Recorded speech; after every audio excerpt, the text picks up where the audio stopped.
in today's video we're going to be talking about why we have been waiting for these anticipated strobe rockets known as Masters of the Air, and my first initial impressions on the quality and the construction. And then I'll be doing another video where I do a full review and a test fire of these things going up in flames. So hit that video there if you want to just see me firing these off. But in this video we're going to be talking about my first initial impressions of the new strobe rocket from Pyroworx. Hey guys, let's get one out here and have a look at the quality and the construction. But before I do, question for anybody who works at Pyroworx who saw this video, or specifically James at Pyroworx. Guys, the artwork here and the US Air Force jet and the name Masters of the Air would suggest to me that you have named these strobe rockets after the American jet fighter air crews that defended the skies and fought alongside British fellow fighters in World War II, defending the skies, and in doing so they became Masters of the Air. Guys, look at the top left corner there. Masters of the Air were US Air Force divisions. Now let's get one of these out here and have a look at the construction. So straight away, the head shell size is kind of small, to be honest. Now these things are 36 grams a piece, which is also very light, but the rocket motor is long, and there's a good reason why it's long, and I'll talk about that in a moment. These things are going to go high, guys, but everybody knows who's into pyrotechnics, the combination of strobe fuel and lift charge in rocket motors and whistle fuel is a bad combination. So they have chosen a plastic housing so these cannot be squashed during transport, because strobe rocket fuel and strobe and whistling rocket fuel is susceptible to friction explosions and compression explosions. That's why we've got a solid plastic housing, and also they're under a lot of pressure.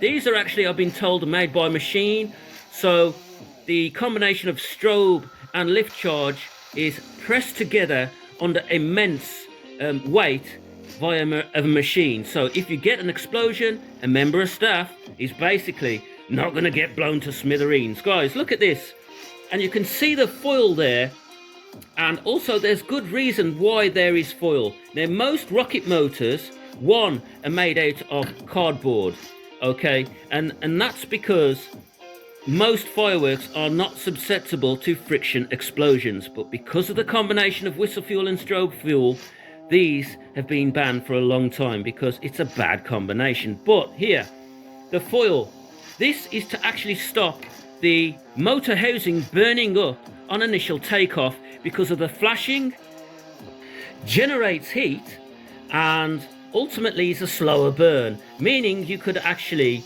end up with a defective motor housing, which is why we've got plastic and whites lined with foil here. So that's for good reason. But as I've said, 36 grams of rocket here. You get 2 rockets in a pack. I think that's kind of light. It does say they're category F3 here, and I can kind of understand it, even though they're lightweight. As I've said, it's a strobe rocket, and the first of one of its kind here in a production sense in the UK. Now, at the time of speaking in this video, there is another strobe rocket available. Bright Star Fireworks are bringing it in. It is cheaper, and it's known as the Weapon X. Let me know if you've got this strobe rockets, guys, but these particular ones can be almost twice the price. But are they better? Well, in my next video I'm going to be firing them off, guys, and I'm going to be letting you know what I think about the strobe rocket. But potentially cool, a first, yes. Expensive, yes. But if you want a strobe rocket, guys, there's only 2 makes out there right now, and I'm sure there'll be more if they all get fired off this year and there's no bad accidents. Let's get the other one out here. Now, what am I expecting from these strobe rockets? Now, I can tell you myself, me and the Midlands Munster had a collaboration a few years back, and we made our own strobe rockets, to tell you the truth. So I know exactly what goes into strobe rockets and the work that you have to put in and how dangerous they can be, especially when you're making them by hand, as we did. But what do I expect from a strobe rocket? Well, I expect a nice strong pulsating effect as it goes up. I expect these to go high. I expect a loud whistle when we get to the second stage of the rocket's flight, and I really hope that there's a massive loud bang as it slightly flattens out in the sky or comes back down. That's what I'm hoping. That's a sign of a good strobe rocket. Guys, the proof's in the pudding. In the next video, I'll be firing these off. Let me know, have you got the Masters of the Air from Pyroworx, or did you get the Weapon X?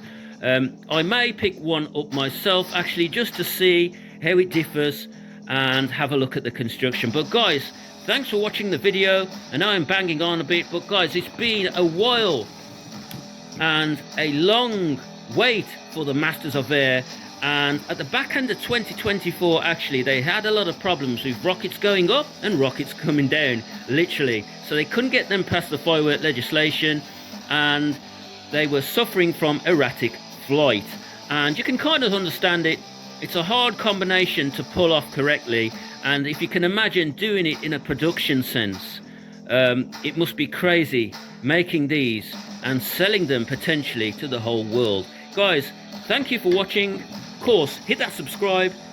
Hopefully I'll be firing these off, and less talking and more firing in the next video on Masters of the Air. Take care, guys.